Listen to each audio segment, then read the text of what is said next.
Hey guys, my name is Matimio, and today I've attempted the Tachanka Turret Challenge in Rainbow Six Siege.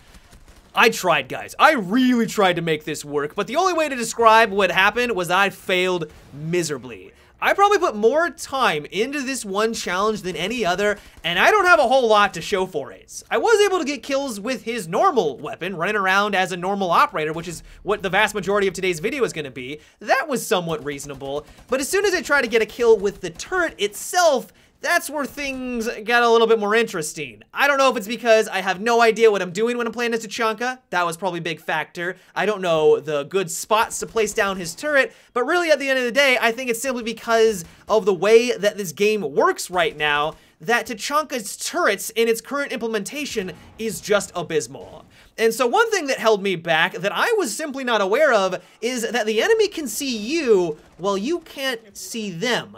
I'm sure some of you are a little skeptical about this, and I would be just as skeptical as you are until I experienced it. And so here I am peering through the window. Granted, this probably isn't the best location for the turret, but I was trying to get a little lucky, and I noticed that there was some movement on the right-hand side of the screen. I could see the enemy's shadow. I may have been able to see like their elbow briefly, but then all of a sudden, I get taken out. My first reaction was, oh, this is the peeker's advantage. This is pretty standard at this point. I've been very used to the peeker's advantage, but it goes far beyond the peeker's advantage. When I watched his kill cam, I noticed that he vaulted through the window, and the entire time, he could see my character, the full body of Tachanka in all of its glory, and on my end, I may have seen his elbow.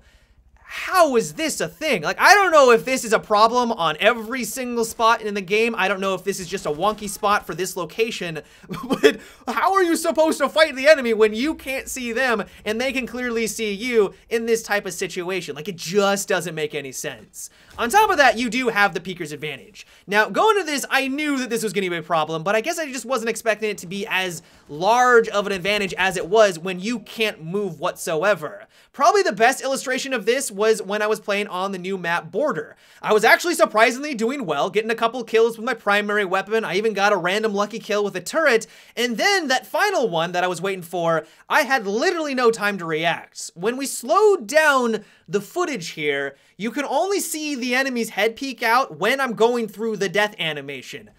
How are you supposed to fight something like that? The simple answer is you can't. The only way that I was going to win that firefight was to predict when his head was going to round the corner and pre-fire and hopefully get lucky. No amount of innate skill or awesome reaction time is going to win a one-on-one fight like that because of the insane peeker's advantage that is currently present in Rainbow Six Siege. And so something that I quickly learned about the turret is that as soon as you get a kill with it, the smartest thing to do is to get off of your gadget and get into a different position because the enemy is going to be able to use that knowledge, realize where you are, and be able to take you out no problem because of the peeker's advantage. It was very frustrating to abandon a gadget that is supposed to be able to lock down long corridors simply because the enemy has that advantage in their favor. One tactic that was fairly amusing though, and I wish I mastered this better, was if you know where the enemy is coming from, you can place down a shield in front of your turret and then aim at the ceiling.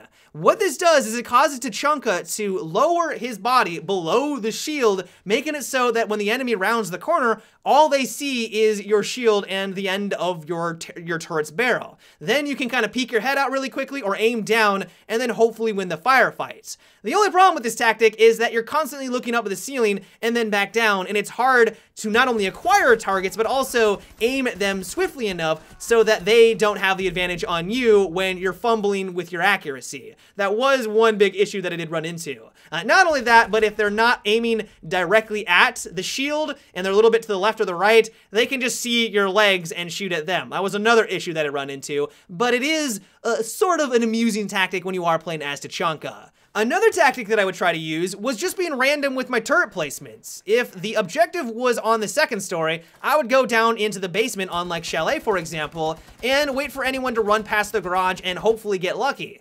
I was successful on a couple of occasions, but more often than not, they would never run by the door that I was camping on, and I would have to run slowly back to the objective because Tachanka is incredibly clunky, and hopefully not be the reason why my team was losing that round. And so all in all, I will fully admit that I failed miserably when it came to this challenge. I went into it with high hopes. I was thinking to myself, okay, I know this is gonna be difficult, but let's get in there, let's figure out how to use Tachanka's turret appropriately, and come up with some solutions and some strategies strategies on how to get this guy to be at least somewhat effective when you are playing on defense.